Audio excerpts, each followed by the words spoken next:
What's up, Minnesota Viking fans? Welcome to the Purple People Podcast. My name is Kyle Smith. Today you get the Kyle Squared dual Kyle show with Kyle West and myself. How are you, sir? Hey, I am doing good. I am ready to talk about Joe Webb and no, I'm kidding. See, that's our joke amongst ourselves is that every time it's Kyle Smith and I, we have a way of bringing up that Philadelphia Eagles game and talking about Joe Webb. So we're going to try our damnedest not to make an actual reference to that today. But I make no guarantees because maybe, just maybe, the Vikings are looking to move on to a more athletic Joe Webb type quarterback. No, I'm kidding. Maybe we can go back in time and draft another Chris Cook. Our secondary certainly needs help. All right. Chris Cook would almost be an improvement right now. It's bad. Yeah. Well, we're going to get into it. There's not a lot of things we can talk about, like transaction or NFL-wise. The season is rolling. The Vikings are 0-3, and as much as there is panic amongst most of the fan base, I and you, we have seen this before. Listen, I'm going to tell you right now, this is not going to be an episode where I am pessimistic at all. I'm not going to do that. I'm not going to be negative. I sat through the Christian Ponder year. You can't hurt me. Vikings, you can try. You can't hurt me.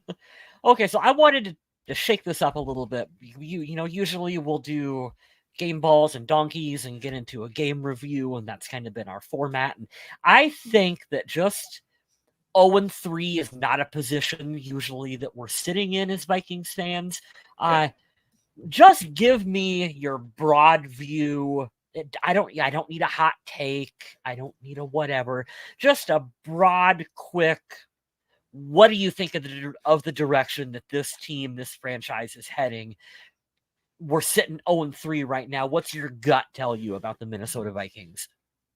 My gut feeling is the team have beat themselves. And I know that this has been said amongst a ton of teams over the past 60-plus years. This team absolutely could have been undefeated to this point. There is no doubt about it. And I pulled these up just because we are 3 games in, and the Vikings are averaging 3 turnovers a game. You had 3 in the first game against Tampa Bay, 4 in the game against Philadelphia, and 2 yesterday. You don't win football games by giving it back to the other team. It's quite the opposite. You take it away from them, you win. The Vikings have lost 20-17. That's 3 points. 34-28. That's 6 points. 28-24, 4 points. So you put those all together, the Vikings are losing by an average of a field goal and a half. They are in these games, but they shoot themselves directly in the foot. I'm going to be positive about this game and going forward. As much as you guys don't want to believe this and you don't want to hear it, I truly don't think this is going to happen. I'm just going to tell you the mathematics on what to do. Do not freak out yet. Okay? Mathematically, yes, this is going to be the biggest uphill battle. The only thing worse that could happen is they go into Carolina on Sunday, and then the season is all but over. But here's my direction and plea for you Viking fans that are here. You need to win 6 games. That's it. You win the division, you will get into the playoffs. We have seen some shitty Carolina Panthers teams twice. Twice they went 7-9 and won the NFC South. They hosted a playoff game. I have bitched and moaned on this show numerous times for all the rule changes. I do not want to see division winners in the fucking playoffs. I want to see the best teams. And I want them to do it by record. I want you to earn your way in there.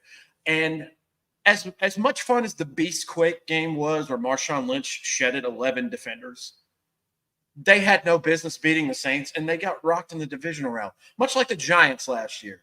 They beat us because their defense was terrible, and then they go into Philadelphia and play a real team, and they get embarrassed. So that is my thing, going on a little tangent there. You have 6 games to win. I can tell you this right now. I am confident they will compete with Green Bay, and they will compete with Detroit. The Bears are fucking terrible. They're bad. I thought this team was bad. At least we are so close to winning these games. It's sad to watch. If I'm a Bears fan, I go to that stadium in Chicago, I take a dump on the front steps, and I walk away. They're terrible. Chicago Dude, Chicago has already beat the life out of Justin Fields. He had potential. I'm serious. He had potential at one point, and that team, that franchise, just they've killed him. He needs out of there so damn bad. So my take for this team right now is that it's interesting how 0-3 looks on paper. It looks terrible. Oh my God, you're 0-3 to start the season. And I said this in our private chat. When you, over the course of a season, though, generally speaking, 3 losses are not enough to really move the needle in one direction or another that drastically. So if you're talking about 3 losses spread out over the entirety of a season, that's not too bad. But it's because they're all in a row that you want Yes. to hit the panic button. But you made a really good point, Smith, where you look at the point spread on how they lost, and we're not the Denver Broncos. We Oh didn't shit. we didn't get Oh, that score 70-20. it was a video game yesterday. It was ridiculous. It was a basketball score that they got blown out by. Couldn't have happened to a better coach. Fuck Sean Payton. I need him. You get to deal with Chris Thomason now. That sucks for you, You bro. deserve it. Chris Uh, Tomlinson, right place at the right time. His snarky, annoying ass attitude and that shitty season that they're having is just you deserve it, Sean Payton. You fucking deserve every bit of that shit. Here is what I think the Vikings need to do moving forward. And it's going to sound, I'm going to say something that doesn't sound like it should go together. The worst thing for the Vikings to do today, because you know that Kevin O'Connell and his staff and Kwesi and his staff have been spending all day today thinking about how they're going to course correct this season. The worst thing for them to do would be to hit the big red panic button and say, we have to win right now. What can we do to win right now? Guys, you're not going to really correct this season by doing some bargain bin free agent shopping and looking at the pieces and parts that are out there and saying, I'm going to sign this guy and bring in this running back. And we're going to give away these picks to bring in this player. And you're not going to do that. If you do that, you're setting this franchise back further than what you would be to just probably suck for the rest of the year just eat and it. just eat it. And you end up with like a top 10 pick and you move on from Kirk and you draft a quarterback. And I know that that's not the genesis of the problems with this team, but that sure as shit is a good way to start to rebuild it. That's what you have to do. If you try to get cute and hit that panic button and say, I'm going to give up a 5th round pick for this guy, and I'm going to bring in a 2nd round pick for this center, and I'm going to trade Daniil Hunter. Well, maybe you should trade Daniil Hunter. I'm kidding. Maybe not. I don't know. Maybe that's embracing the suck. But if you start doing all these really cute moves, you're almost signing your own death wish a little bit. First of all, shout out to you for using the word Genesis incorrectly in a sentence. I love that so much. That's a great word. Here's my thought on that. 3 losses in a row sucks. It's happened before. It was on the Kevin O'Connell Rams team. They won the Super Bowl. But the problem is it's the very start of the year. That can also be a blessing. We've seen this team a year ago go on an 8-win streak. If they somehow beat the Chiefs and they just get cruising and they end up 8-3 or 9-4, we don't even think about this start. I don't think that's going to happen, and I'll tell you why. And I think that Luke Braun said it best. I watch his show almost every day. Not to pick at your stuff and take your takes, Luke, but I'm generally, first of all, I'm interested in somebody who does a Vikings podcast 5 days a week. That is insane. I would fucking never. I don't have that much time to talk about it, but that is his job. But he made a good point, and I have to give him the credit, is Brian Flores is going to blitz the shit out of people. All right? I don't care if he doesn't or does. It's complete opposite from last year. But there's actually a pass rush. Danielle Hunter leads the league in sacks, tied for it. Justin Jefferson leads the league in receiving yards, and Kirk Cousins leads the league in passing yards, and we don't have a win. Explain that one to me. I was jokingly mentioning to you guys in the chat, like, are we the best 0-3 team in the league right now? Because we're at the top of all these stats, and I don't know. Scott, I think it was Scott in the chat. He said he wants to get Angry Kirk every week. Here's the thing, Scott. We love you. We love you for commenting. There's no Angry Kirk. I'm sorry, but Angry Kirk doesn't really exist. You look at that cluster that was that last series, and Kirk, I don't know the play call. The time is running down. I can't hear it. He just spiked the ball, and he just couldn't. He just can't make that decision to snap that ball. That's not Kirk, and I think that's a fair criticism of him. It is that, yeah, and you're just not gonna. He doesn't have that Brett Favre or that Tom Brady or that Peyton Manning mentality of, oh shit, my headset isn't working. I know the down, the distance, the situation. I mean, he does. I'm not saying that he didn't know that, but he panics, and you let all that time go off.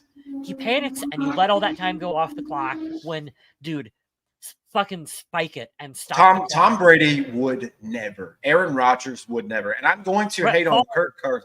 Yes, Brett Favre. Or Brett Favre throws an interception. I don't know. Yes, but they spiked the ball first. Or they spiked the ball first. I'm going to hate on Kirk for that one mistake. And out of 3 games, I don't even care that he got blindsided and fumbled the ball. The lineman needs to do better. I'm telling you what.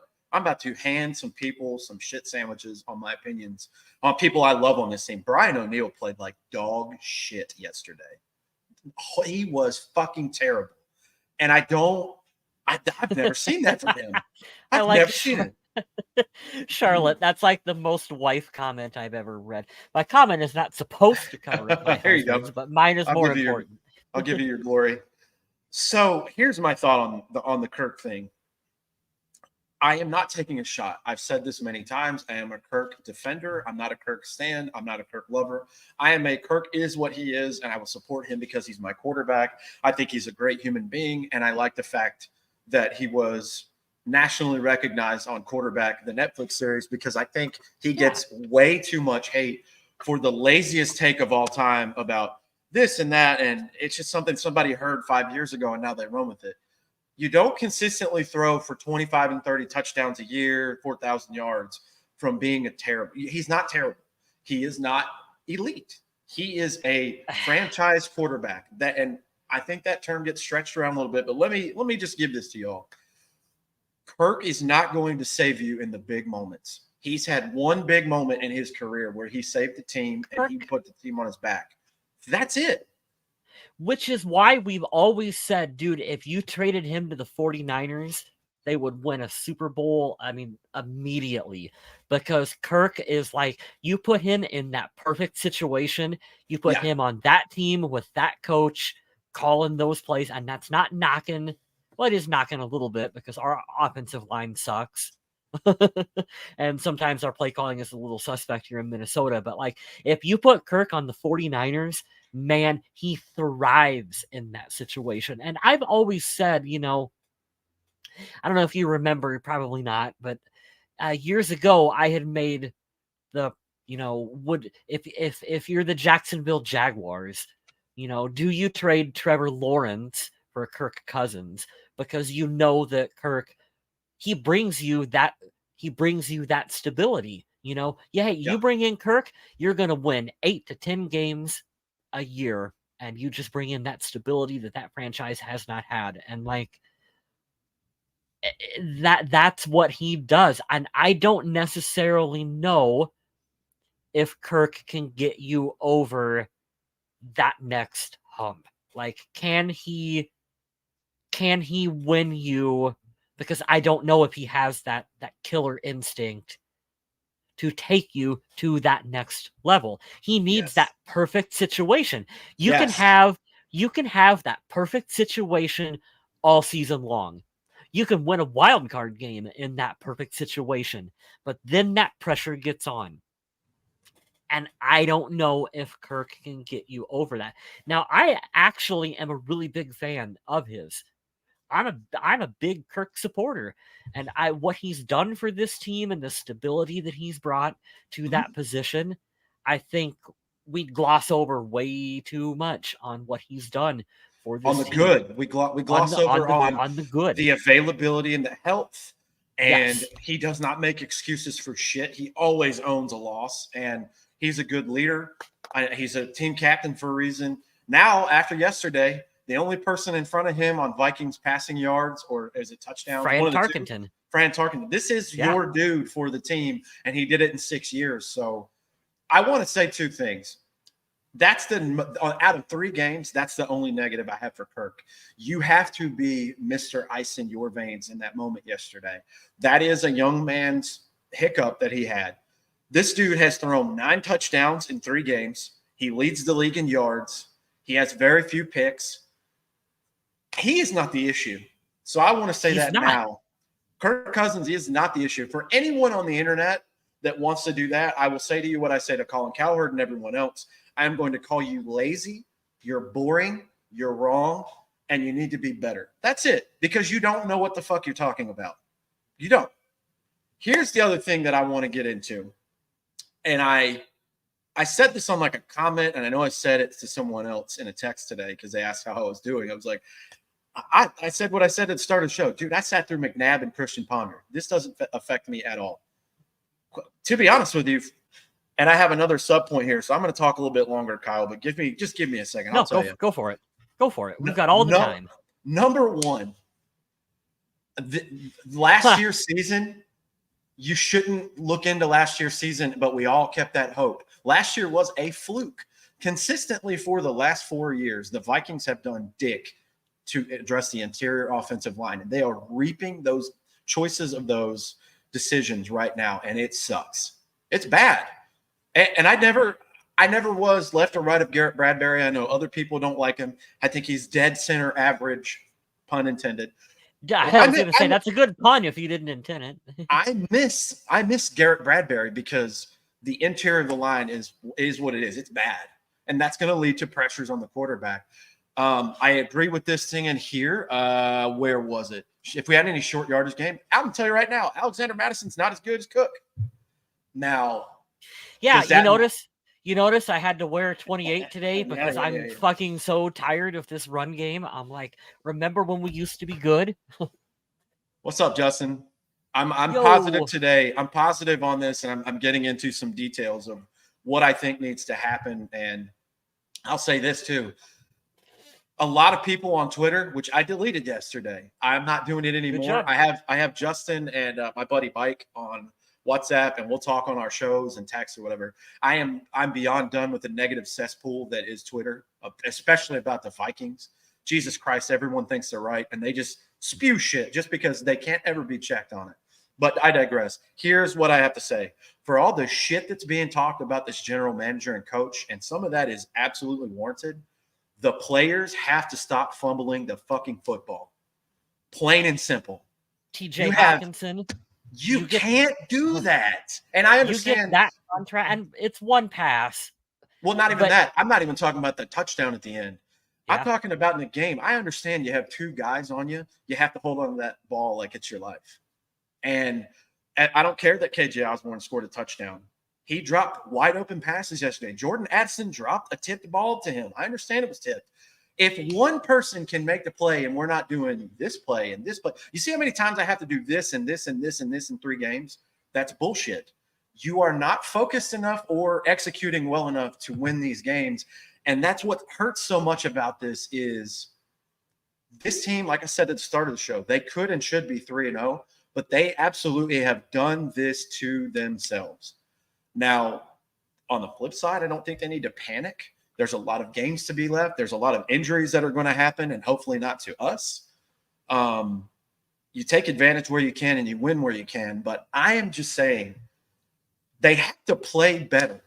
It's sloppy ass football, and you don't win games against that. And I'll tell you what, I'm not going to pick on Adam, but he talks a lot of shit on Justin Herbert.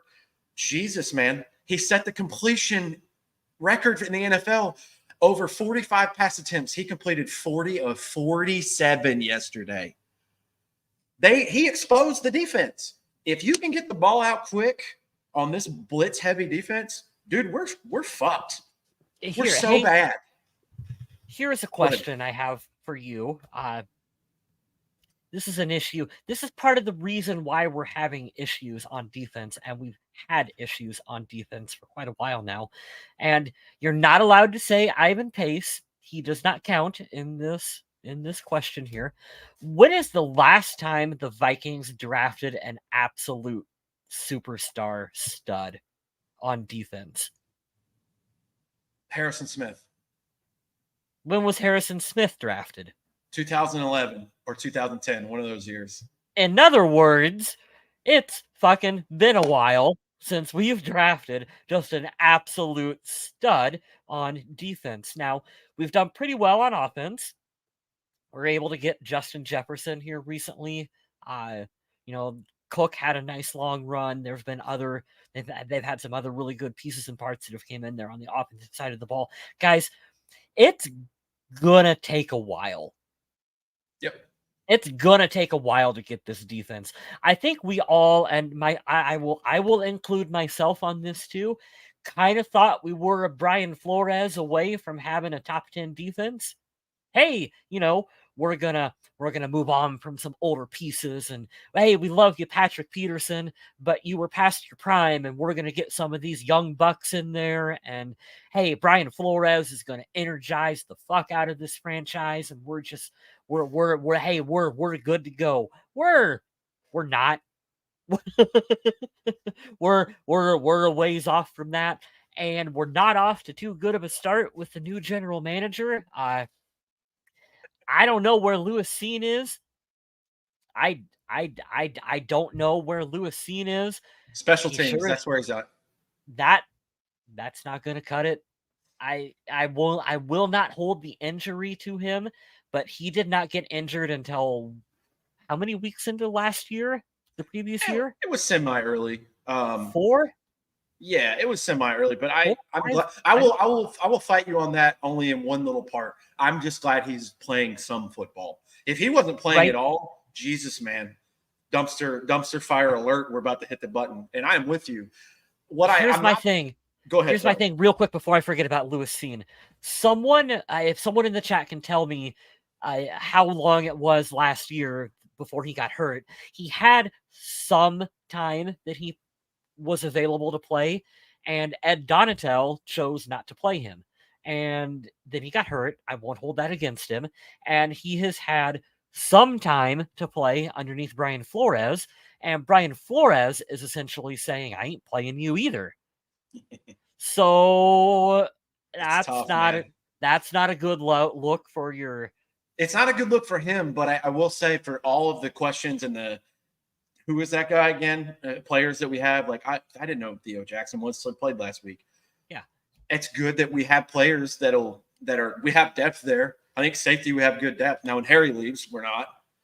But I'm gonna be honest with you, man. I'm gonna defend Brian Flores today on 0-3 and the defense. Brian Flores is doing good. We are rushing the shit out of the quarterback, which is if you can do it correctly and do it with 4, you can do great to miss time stuff. That's where picks and turnovers happen. I think he's doing it I think he's trying to make a 4-course meal with pretty bad ingredients.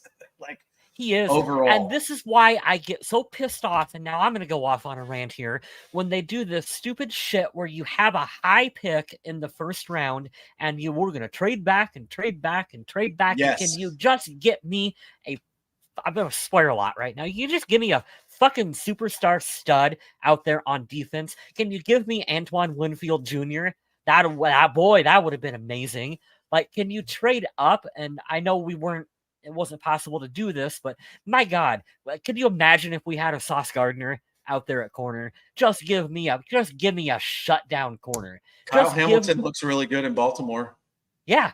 Just give me one of these studs. Quit this shit of I'm going to trade back and we got good value in this guy, and then they don't play, and then they get injured, and then I get mad. And can you just give me a cornerstone out there on defense? Give me a young guy who I can be excited about, who I can buy his jersey and know that I'm good for the next 10 years. We got this guy on defense who's going to lock down this position.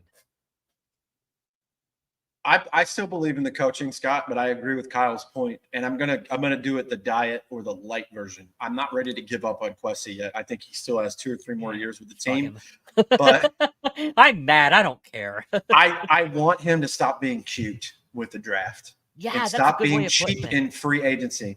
Marcus Davenport, up until this point, is a terrible signing, is a horrible signing. And he didn't do himself any favors by looking smug and cute and carefree in the interview. Oh, he looked like he didn't give a shit at all. That looked like a guy who got away with armed robbery, which is kind of what it is to this point. But, if I was him, I would take the money. He is lucky that Mike Zimmer is not his head coach. Zimmer would have cut him after that press conference.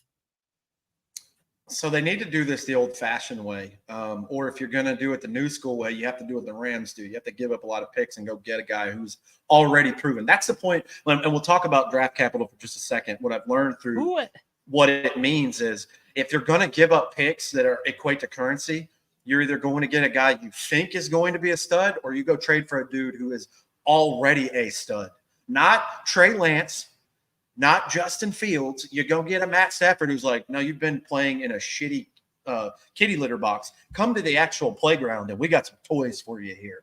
That's what you have to do. I don't want this GM to stay cute and quit doing the cheap bargain bin, washed away, injured players. You get what you pay for, man. So, and I want to say this one more thing. I think that Byron Murphy is a great player. I'm not pointing any shade to him. He was a great addition in the corner room.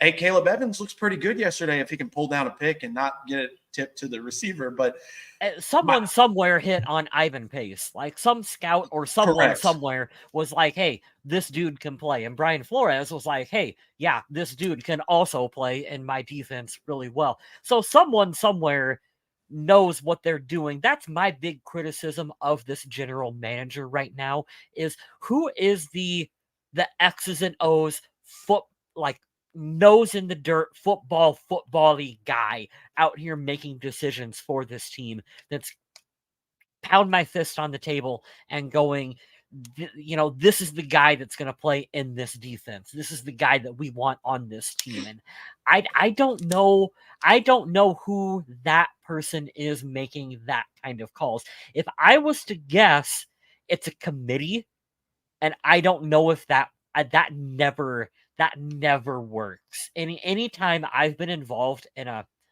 committee decision-making process, it's the worst of everyone's ideas that end up filtering through to the top because you're trying to make everyone happy. And I think that when Mike Zimmer was at his best on picking players is when he had a say, when he was pounding his fist on the table and saying, I want this guy brought in. What scares me is that Brian Flores is going to be getting a head coaching job next year. We probably know this, right? Well, not if the defense looks like this. He's fucking not. Well, I still think that he's a 1 year rental for this franchise. I think he'll be too because of the things still looming for Miami, and maybe he wants to. If he has a shitty showing this year, I think he might be more inclined to be like, no. He wants a good showing to get a good job. I mean, so we're still looking. Okay, so let's give him. Let's say he's got another year. That's great because you've got his voice in the room saying, "Hey, I'm gonna pound his fist on the table. I want these guys. This is my guy. I want him drafted here or there." When he's gone, who's next? There will be an opportunity for a younger guy to get a chance.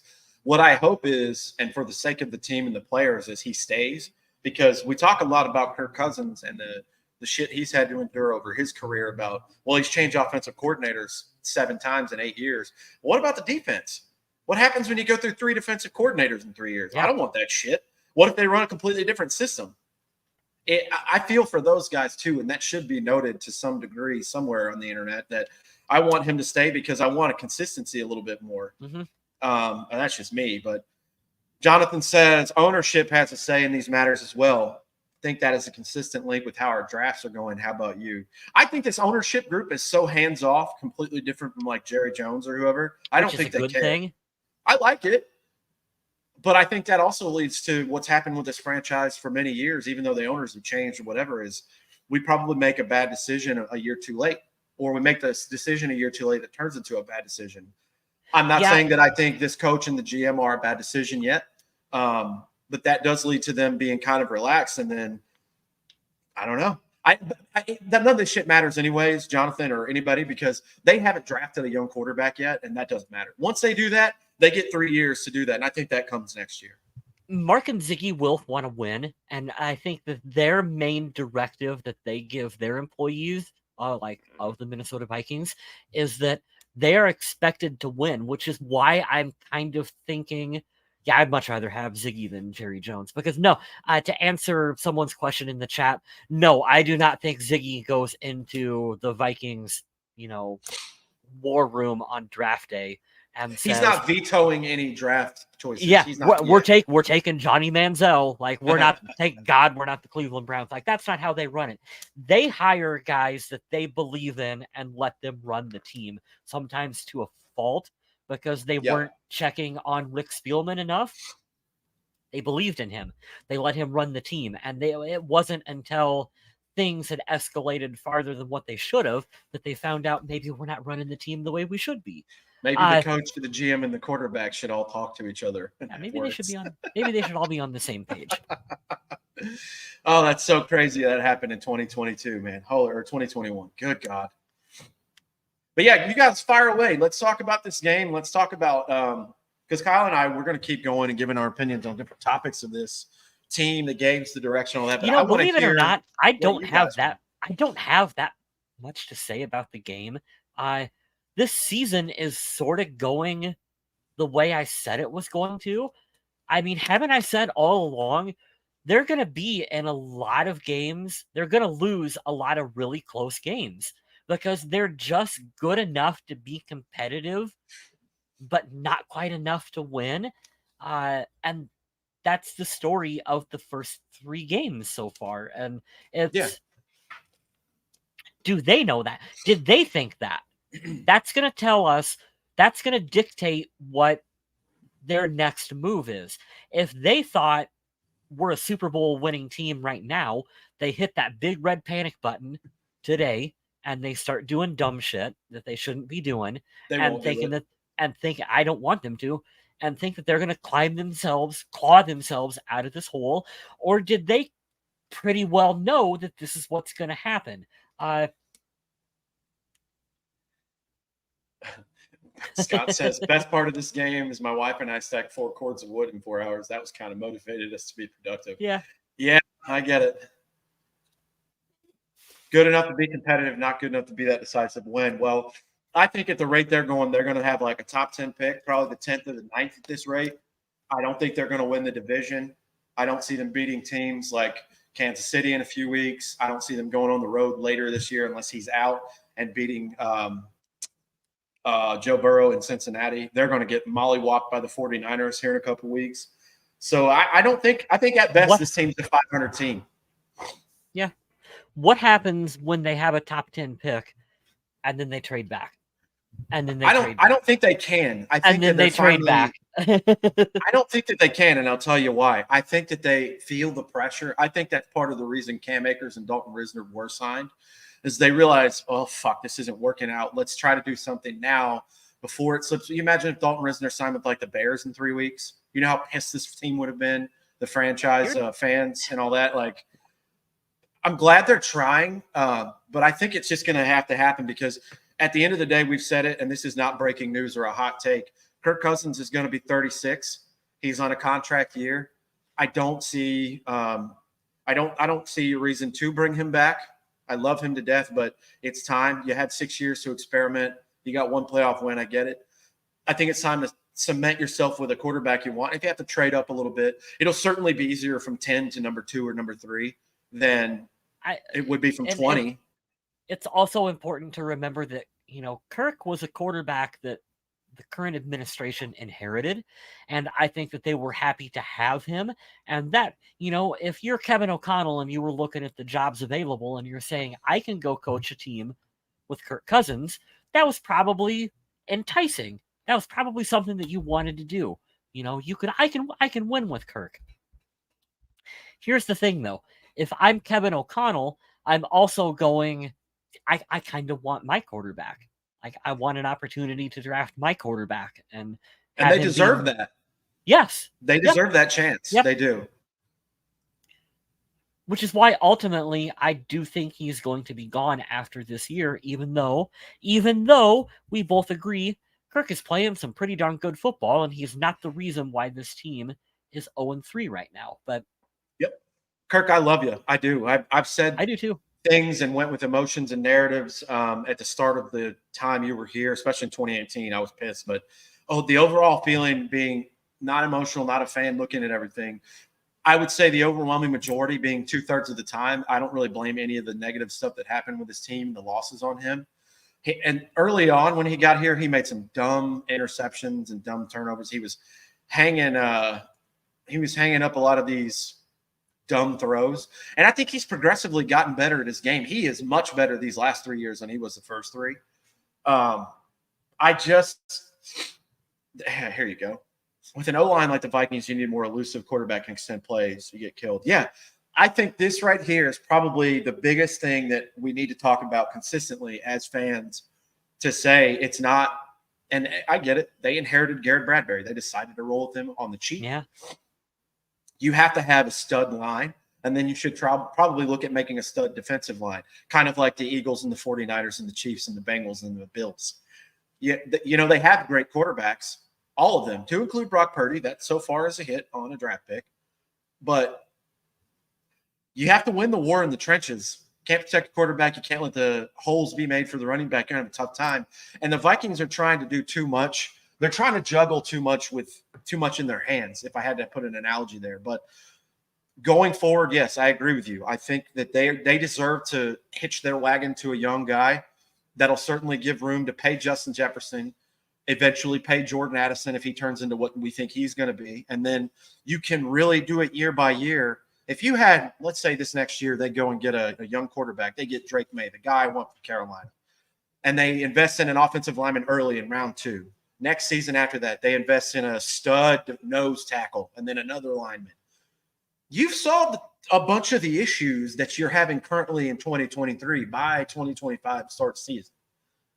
You have to hit on those guys, understand, but at least make the effort. Make the effort to go draft. Be that team that drafts a guard in the second round. Who cares? Going back to what we said earlier, don't be cute. If we still have a cornerback issue 10 years in a row, go get a fucking corner until it hits. Give me the next Minkah Fitzpatrick in the secondary. Find someone like that. That's what I want. And everything that I say is like you said, like, can we draft a Budda Baker? Can we just have, like, give me that? That's what I was saying, dude. Like at Harrison Smith, like he was our last guy. Oh, well, I'll give it to Danielle Hunter. Danielle Hunter is definitely the closest one. We forgot about him, but he's playing lights out again. But yeah, and once you have one of those, if you get someone in the neighborhood of that talent, guess what happens? You get an Eric Kendricks. I don't think he's as good as his position as Danielle Hunter has been. But guess what? It elevates them, right? And now your defense is better. Perfect example, okay? And I'm not knocking one of my favorite players and one of, I think, probably all of our favorite players in Minnesota. Brian Robinson was allowed to be as good as what he was because he played opposite Jared Allen. Jared Allen commanded the attention, and that allowed Brian Robinson to have more one-on-one matchups on his side of the ball, allowed him to succeed. Do you remember Ray Edwards? I remember him very, very vividly, especially the Favre years. And you know what, to your point, too? Ray Edwards was pretty damn good in Minnesota. Do you remember Ray Edwards when he was an Atlanta Falcon? No, you don't. Well, here's the other point to that, too. You draft a guy like that, you get him in one of the later, I don't think he was a top first or second round pick, but he stayed long enough to be effective with Everson Griffin through a whole nother change of defensive end. And guess what? That guy was brought up through the ranks. You know what I mean? They're missing on some of these draft picks, and they're Yeah, paying and for it that's the dearly now. thing.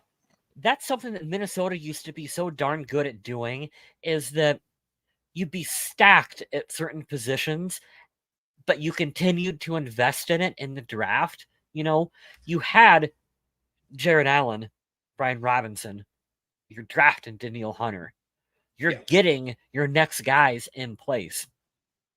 You had Adrian Peterson. You're continuing to bring in guys like Dalvin Cook. Like you're continuing to move forward with that. And there's been a little bit of this. We got complacent a little bit. We got Harrison Smith. We're fine. we're fine. We can fill in around him. We don't need to draft Antoine Winfield. Yeah, we're good. We got we got Harrison Smith for another couple years. There were so many corners in this other draft too coming up. I'm glad they got Jordan Addison. I saw some shit on Twitter yesterday where they're like, "Well, we miss Adam Thielen." No, we don't. I love you, Adam Thielen. I love you. We miss Adam Thielen's locker room leadership. I miss 2020 and 2019 Adam Thielen. And we miss his leadership in the locker room because Jefferson is not there yet. He's still too young of a player. I don't see him being quite the same locker room leader that Adam Thielen was. But no, Jordan Addison he's great. He's a stud. He's as advertised. He's a future stud for this team. Mm-hmm. I'm going to give you guys a couple of this, and this is just my projection based on what's happened now, and if they can fix the fumbling issue and maybe get a little bit of an identity as we are talking about here with Andrew. I'm going to give you what I think could happen. They play the Panthers. By the way, I just want to say I'm happy. I'm going to the Vikings-Panthers game in Charlotte this weekend. My little brother, love you, buddy. He's going to be a father soon, going to the baby shower. Just happens to be in Charlotte. Just happens to be the day before the Minnesota Vikings roll to town. So I am pumped about that. Next weekend, I am going to Minnesota for the first time ever to see the bank and see the Chiefs come in and absolutely beat up on this team. I think the Vikings have a good shot to pick on Andy Dalton or Bryce Young. But I think by the end of week 5, this team will be 1-4 at best. After that, you play in Chicago. You host the 49ers. You play in Green Bay. You host the Falcons. You go to the Falcons. You host the Saints. You go to the Broncos, and you host the Bears. I don't think by the end of that list there, that's week 4, 5, 6, 7, 8, 9, 10, 11, 12 games in. I don't see this team having more than 4 wins, guys. I don't. I think you can beat the Bears twice. I think you can beat the Panthers. And I think you pick either the Saints or the Broncos game, and you could win one of those. I don't see them going to Atlanta. Well, they're playing great. You're beating Denver. Denver is an absolute shit show. Yeah, but that's a game, too, where the Vikings shoot themselves in the foot, and they make Sean Payton and Russell Wilson look like it's 2015 again. Yeah. I hate it. Yeah, I don't know that they'll beat the Falcons, even though they don't really have a quarterback. They're running the ball so great. I mean, look what Philadelphia did to us 10 days ago. Yeah, that's the template. If you're going to beat the Vikings, run it right up their throat. I don't even know if I want to watch the game. And it's a Sunday night game against the 49ers. That's going to be ugly. That brings me to another quick point that I wanted to make. You would use the phrase, they need to stop being cute. They're too cute on some of the moves they want to do. They're too cute on defense in general, and I will place part of this blame on Brian Flores for a quote that he had in the offseason. Are you going to run a 3-4 or a 4-3? We're going to run what our opponent dictates. Okay, that's good. That's dandy. That's a great soundbite. I like that. We bought into that. That's all good. We're getting too cute, guys. We're getting too cute. We're not that good. I pick a scheme. Can we pick a scheme? Can we go back to being we're a 4-3 scheme and we're gonna stop the run? What is our identity? This team needs to sit down and figure out what their identity is on defense. To hell with the 3-4. I don't want to get that 3-4 shit out of here. We're a 4-3 team. We always have been. We always will be. Give me 2 stud defensive ends. Give me an interior defensive line that can shut down the run game. That's my Minnesota Vikings. That's what I want to see. Go back to that. Quit being cute. You can run this hybrid defense every now and then and mix it up. And ooh, look at this fun shit that we did. And our opponent dictated this wizardry that we did on defense. Yeah, that's fine, but that's also not how you make your bread and butter. I'm really pro Mike Zimmer today. But what I loved about him was we're going to double A gap blitz the shit out of you. And that's our identity because that's what we're going to do. And I miss that. Well, I you know what I miss? I miss the Saints game where we were using defensive ends as defensive tackles and confusing people. That was fun. That was a fun time. That was pretty much the last time that team was really good with him, but yeah, whatever. Am I way off mark here or like what? What do you think? No, I think you're right. I think they're trying to install what Brian Flores has strengths at. I just don't think he has the pieces for that. I think he has 1 or 2, and he needs about 4 or 5. I think Byron Murphy's a great corner. I think Ivan Pace was an absolute steal, and I think Danielle Hunter is as advertised. And pretty much everyone else not named Harrison Smith. And I'm not taking away from these players. I know they're good players. I've seen Josh Metellus make plays. Damn, Caleb Evans could have changed the game yesterday if he would have caught that pick. But we're sitting here talking about how they didn't.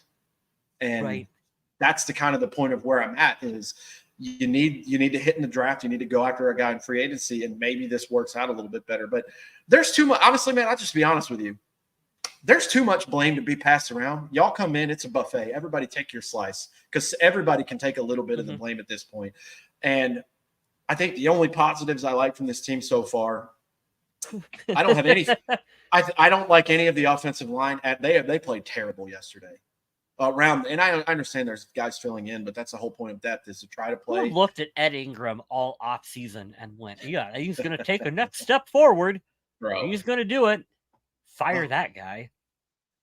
I hate that Darisaw got hurt, and he's probably going to have lingering injuries and issues the whole season. Brian O'Neill looked like shit yesterday. I've never seen him get thrown around as bad, and I feel bad for him because he's a good player. But Kirk's playing great. Danielle Hunter's playing great. Ivan Pace is playing great, and obviously Justin Jefferson is a stud. That's 4 players out of 11 that get the field. That ain't enough. And you know what? I'm not going to bang on him too hard because I'm so glad he signed an extension and got paid. TJ Hawkinson is not playing. Yes, he's having some issues, and these were not issues last year, but it seems to be going around. Like KJ Osborne, for every good play he has a bad one, and I'm irritated with that. I'm not putting any shade towards Jordan Addison yet because he's a rookie, and he's probably like, what the fuck is going on in here? I'm just trying to get open and stuff. But he's going to have his rookie hiccups. But, you guys as fans, we just have to ride the wave, and we just have to take it a game at a time and try to find something that looked good from the game. The positive from this team is if they figure out how to just be calm and here's what I want from earlier, what you said. You know what this team to do? I want them to get back to whatever speech and motivator Kevin O'Connell brought in last year, where he was like, I believe in you. I think that this, and I'm sure he brought a night and day difference from the other regime because they were pretty old and hard-nosed or whatever. I want him to bring back whatever he was doing and saying last year into the locker room and say, hey, look, we're going to play these games whether we want to or not, and I know you want to. I don't care what the record says right now. Win today, and I don't mean like, oh, we have to go out and win a game today. No, win the day and try to win tomorrow and see what happens on the field when you can play. They need to play I think they need to play a little bit loose as much as they play in sloppy football. They're in their head right now. 9 turnovers is this is not even turnovers. This is okay. It is. I thought it was just fumbles. 9 turnovers in 3 games is it's unfathomable. I know. Yeah, you're right. I know I just said stop being cute, but on offense, you could use a little backyard football. Go have fun. You know what's been consistent since I've been a Vikings fan? That fucking play action is there. Kirk Cousins is one of the best. Find ways to get that play action going. the other team has to believe you're going to actually run the ball and gain a first down with it before you can run play action. Well, to Alexander Matt's credit, he almost had 100 yards yesterday. He averaged almost 5 a carry, so that's good. Ty Chandler had some explosive runs, but I don't know. Can we get Adrian Peterson? Can he stop dancing with the stars? Can he come back? Can we just get AP back? Could it be any worse? Hey, you know what? They had a chance to sign Kareem Hunt, and they didn't do it, so that's on them. That's another swing and a miss there. Someone in this team sounded the alarm this offseason. Hey, we brought in Dalton Reisner a month before we signed him. Hey, we might need some help. Someone brought in a running back. Hey, running game might not be too good. But, we're going to wait. The good thing is, at least up until this point, there's been bad football, like almost every game. The Commanders got blown out at home. The Broncos got blown out. I know the Bears look like dog shit. The Giants look like dog shit. This is sloppy September football. So, I mean, we're not the only team. There's going to be some off-season discussion, I think, when the coaches all get together and they talk about playing players in preseason games, starters, getting them more meaningful reps, and there's a conversation that needs to happen with that, because you're right, it's been a very sloppy start to the season for the league in general. There's been some pretty terrible football. Well, here's the thing too. Somebody said it not too long ago, and I can't remember what sports personality or former athlete said it, but they said the CBA is killing the quality of the game because you're focused on safety, which we understand. That has to be talked about and implemented, but it does come with a price, and the price is the quality of football and the injuries. I believe in my heart of hearts, injuries will happen no matter what time of year you do them. Mm-hmm. I just feel like that's it. I don't think that Aaron Rodgers could have predicted that he was going to fucking tear his Achilles at that moment. But I think that when you're that old and you look at, he's been playing in the preseason and playing in OTAs and minicamp, I think it's just going to happen if it's supposed to and going to happen. So I don't know. Well, we wouldn't have had him for the regular season. Yeah, but if you're not going to have him the whole season anyways, if it's not going to be up until like the last game, you can't predict injuries, man. So I'm with you on that. I think that there should be more emphasis on playing. It doesn't have to be tripled or quadrupled, but it needs to be more than what it is. I agree with you on that. But yeah, that's 52 minutes, man. The Vikings are 0-3. Don't hit the panic button yet. Like I said earlier, if we're rounding the show up and talking about highlights, they can still win the division. The good thing is, like the Bengals, they play tonight. They're about to go 0-3. They've already lost 2 division games. They are fucked. And part of that is because Joe Burrow is probably hurt. I think that's probably the reason they're 0 and whatever. That first game they played against Cleveland, he had 83 passing yards. I mean, our quarterback's not playing like that. That's good. You haven't lost a division game yet, so there is a twinkle of hope, but it comes at a very – you have to be precise kind of price tag. So is there still a window? Yeah, still a window. I don't know how the chances are of that going, but that's your path now. Instead of looking at the season as, okay, we're projected to go here. Now you've shifted to – you have a very narrow hallway you have to sprint down and not touch the walls. Can you do it? That's where they're at. And it sucks. It sucks that this is self-inflicted misery, but this is the Vikings, man. Like I said earlier, I'll say it for the third time. I sat through the Christian Ponder McNabb year. This ain't shit to me. It's not. I'm not going to let it ruin my mood anymore. I'm going to support this team. I'm going to the game this weekend. I'm flying the next weekend out. I'm going to be there cheering and having a good time, and I'm hoping to see some splash plays and I just want to see them have fun and have a good time myself, man. Here it is. The most Vikings thing to happen would be that Kansas City game where Justin Jefferson goes off for $185 and 3 touchdowns, and Kirk is on point. Madison looks like we have the Bills game from last year where they have a fluke and we win because they messed up. And I mean, that would be it. I would be beside myself. Yeah. I'm going with my dad, lifelong Chiefs fan. Fun fact, my dad has we all have different teams for different reasons. Like, I don't fault people, especially after being in the I do. military. I fault people for everything. People are stupid. People are very dumb. Yeah. I don't fault people for the teams they choose, especially being in the military. Like, if you grew up in New York, the heart of New York, I've met a lot of Giants fans, and they're out in the middle of Montana and California. Should they give away their stuff they grew up on? No. That's where you're from. On the flip side, I didn't start watching football until later in life. Just because I'm from a different part, you can't tell me who I can root for. You can fuck off. You can't tell me what to do. So it's kind of the same. It is. It's kind of the same. My dad's 60 years old. The Panthers were not around until very recently. So he had his fandom with the Chiefs. He's loving life right now as a Chiefs fan. I can tell you that. Mm-hmm. So I'm happy that I'm going with him. Fun fact Chiefs about my dad.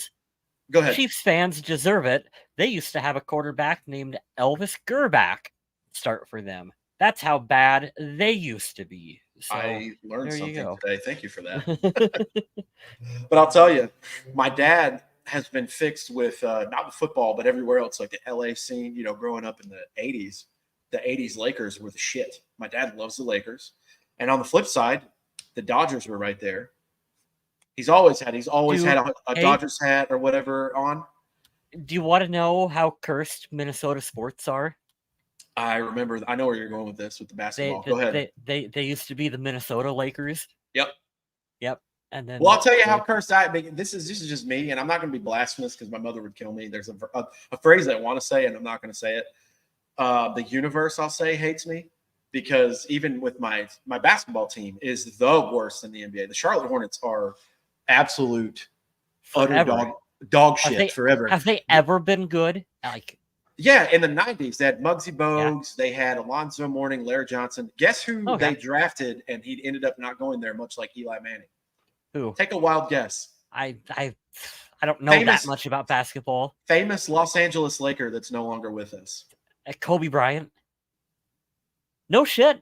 Yeah. No shit. He was supposed to be a Charlotte Hornet. I didn't know, and he was just like, "Fuck you guys, I'm pulling an Eli Manning." I don't remember the details on it. I just remember, yes, he was supposed to go to the Hornets. But I'm rounding my point out to say my dad had the lottery year. The COVID year, the Lakers and LeBron got the rest they needed for like a month. They won the NBA championship. The Dodgers won the World Series, and the Chiefs beat the 49ers in the Super Bowl. And I said, look, I don't want you to die because we just lost Mom, and that would be terrible. But you can die super happy now. He's like, this will never be topped. And luckily, you know, like this past year they won again. But I'm just trying to spread around some random fun stories, guys. I'm going to Minnesota in 2 weeks. I'm going to Carolina this weekend. I'll give you updates. I'll give you the vibe from both the games. And I'm just happy to get to go see this team, even though I know we're all down in the dumps right now. But don't give up on them, man. It's a long season. And if you do want to give up on them, okay, you can go watch whatever you want. This is a free country. But I'll tell you this.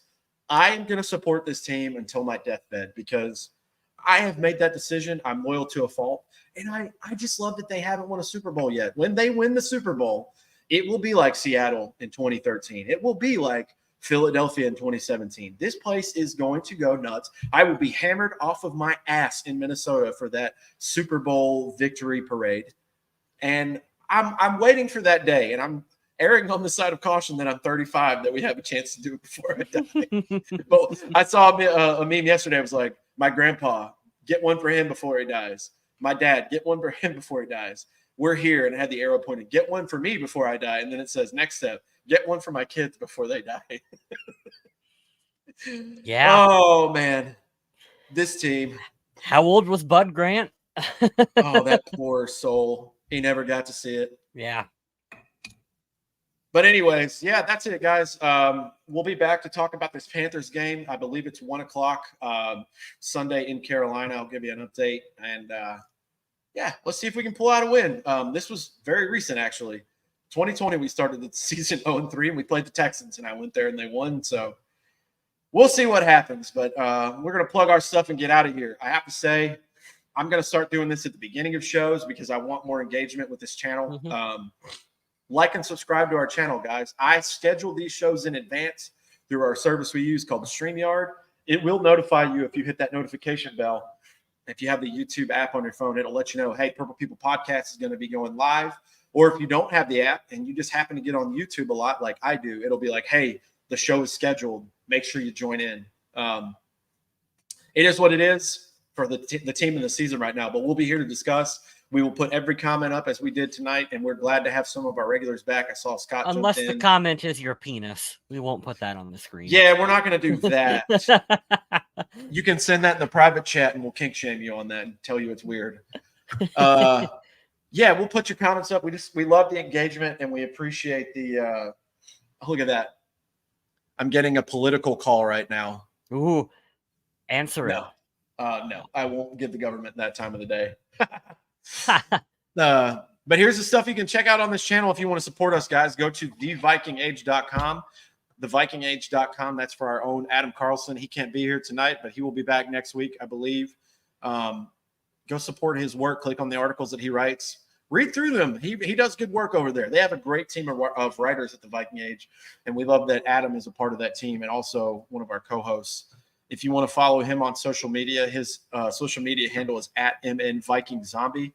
You can find him on Twitter, Instagram, TikTok, Twitch, YouTube, and I'll promote his YouTube page as well. We did a horror movie review of a very interesting horror movie that just came out recently called Talk to Me.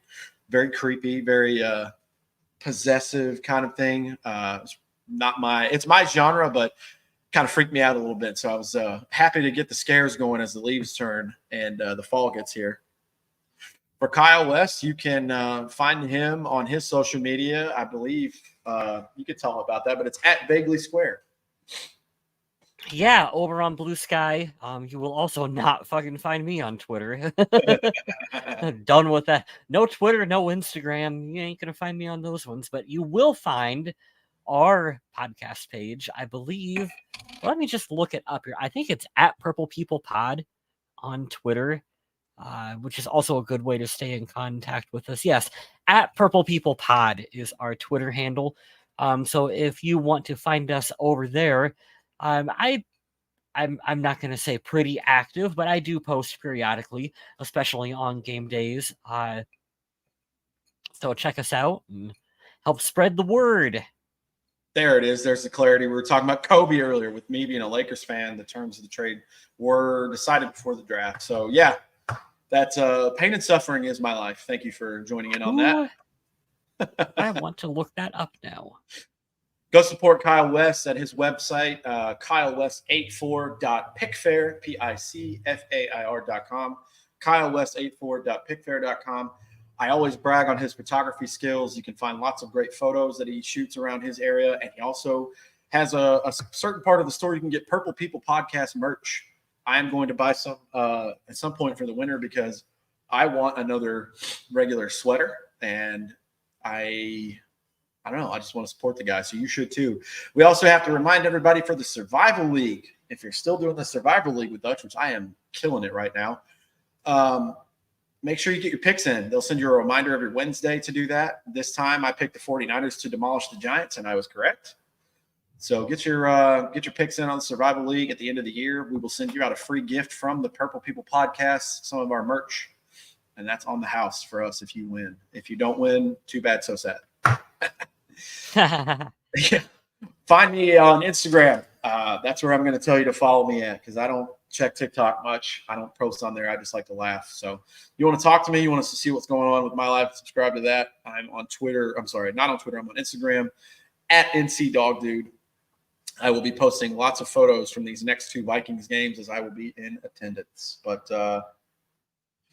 I think that's it, man. I'm glad you got to do this show with me. I'm glad for all the people in the chat that stayed and supported. Keep your heads up. We're going to be here through this entire dreadful season. We'll get through it. We've been here before. This is not familiar territory. This is very familiar territory. This is not new. This is not our first rodeo in this team. This is fandom. different. This is different because no one's getting fired after this year. Kevin O'Connell's not. Quessie's not. This is not a Leslie Frazier. Oh, the writing is on the wall. Like someone's going to be gone here shortly. Like, no, it's not.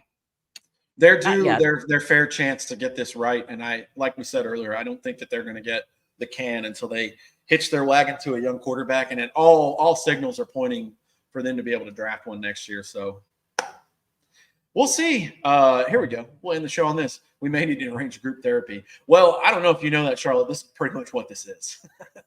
This is a form of Vikings fan group therapy. So we are glad to have y'all. And we'll be back next week. Join us live, subscribe, and we'll let you know when we're going to be on so you can join in on the fun. But let's go beat the Panthers and talk about a win for once this year. How about it? Yeah. Till then, y'all stay safe, make good decisions, and I will see y'all next time. Until then, stay classy, Minnesota.